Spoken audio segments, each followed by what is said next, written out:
The house you never owned. Somewhere along the way, a lot of us decided that a house wasn't just a place to live. It was proof. Proof you made it.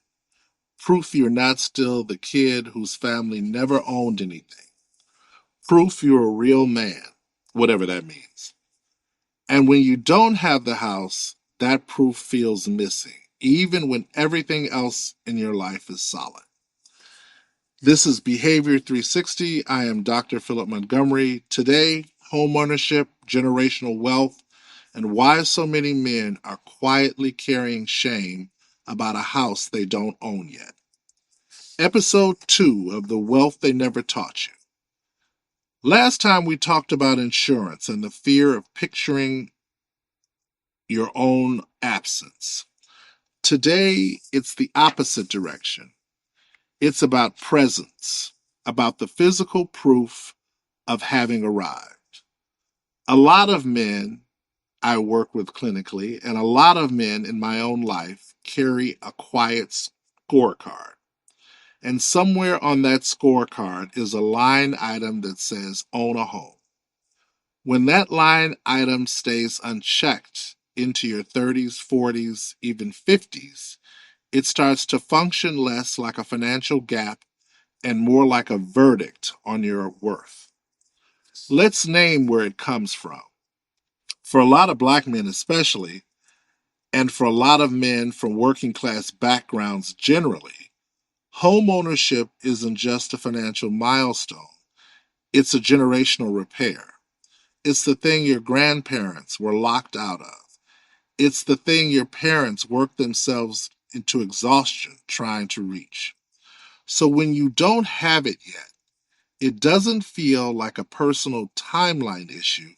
It feels like you dropped a baton that took generations to hand to you. That's an enormous weight to put on a mortgage.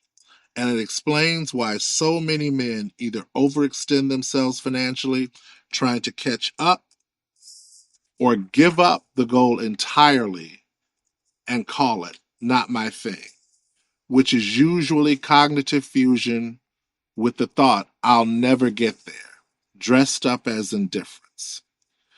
Diffusion, separate, I don't own a home.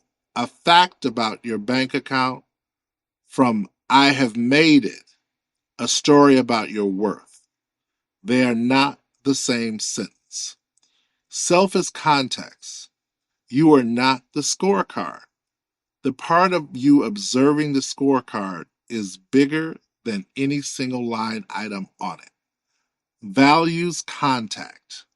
Ask what homeownership is actually in service of for you.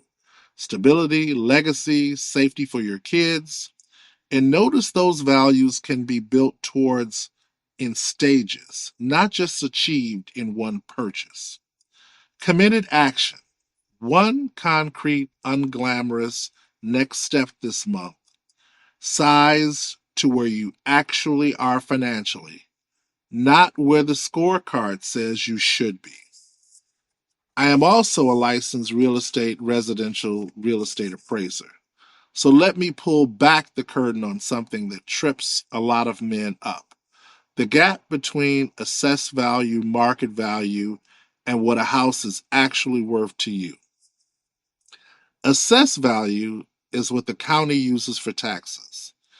It's often outdated and has nothing to do with what you paid for it. Market value is what a buyer would actually pay right now based on comparable sales. And then there's use value, what the home is worth to the people living their life inside of it, which no appraisal report will ever capture. Here's the refrain. You can apply that same three-part lens to yourself. There's how the world assesses you on paper. There's your market value, what you're actually capable of, and what you're worth right now, today.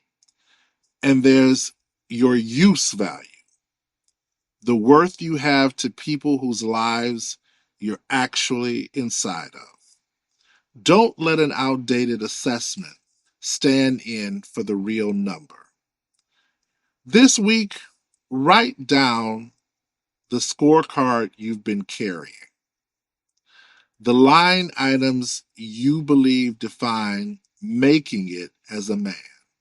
Then circle the ones that were actually handed to you by someone else's definition, not chosen by you.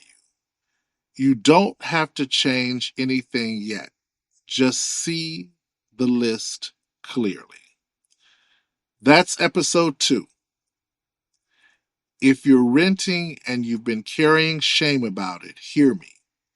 The ownership will come or it won't, but it was never the whole measure of you. Until the next time, know yourself, lead yourself, be yourself. This is Dr. Philip Montgomery.